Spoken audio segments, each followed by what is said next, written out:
Let's talk about problem 5, which says, can you make an equilateral triangle that has 3 acute angles? What do you notice about the relationship between equilateral triangles and acute triangles? Well, let's start with equilateral triangles. So equilateral triangles have 3 equal sides, which forces the 3 angles to be equal. And since the angles in a triangle add up to 180 degrees, then each angle would be 180 degrees by 3 equal angles. And so each angle would be 60 degrees. Since 60 degrees is less than 90 degrees, then all equilateral triangles are acute. Part A. Complete the following statements using all, some, or no. So, how many equilateral triangles are acute? Well, every single equilateral triangle has 3 angles that are 60 degrees, and so they're all acute, every single one. So, how many acute triangles are equilateral? Well, we could have an acute triangle that has a 50-degree angle, a 60-degree angle, and a 70-degree angle. So that would be acute, but because the angles are different, the sides have to be different lengths as well. So this would be some, but not all.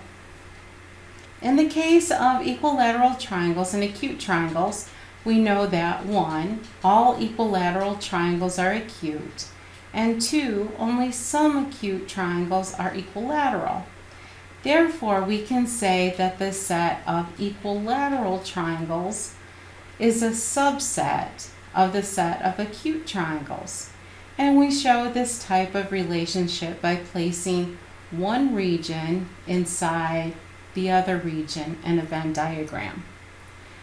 So, equilateral triangles are the ones that have all 3 angles are 60 degrees, and that's really special.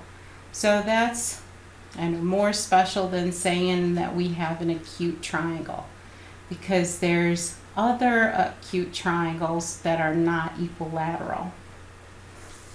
Part B says, explain why each of the 3 shapes belong in the given regions in the Venn diagram above. So A and B are both acute triangles, but they have different length sides. Well, this one looks like an isosceles, but these 2 sides are different lengths. So they're not equilateral. And so we can't put them in the equilateral oval. But they are acute, so they go in the acute oval just outside of the equilateral oval. Triangle C. So here we have an equilateral triangle.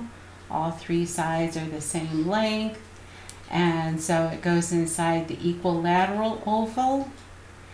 But it is also an acute triangle, so it'll have to be inside the acute oval as well. Part C, why does this make sense for one oval to be completely inside the other? Well, it makes sense because all equilateral triangles are also acute. So every single equilateral triangle you can draw is an acute triangle. So it'll fit completely inside the acute oval.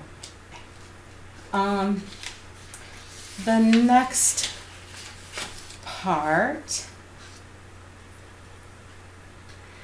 wants you to explore 4-sided polygons called quadrilaterals by going to this website and playing with that app.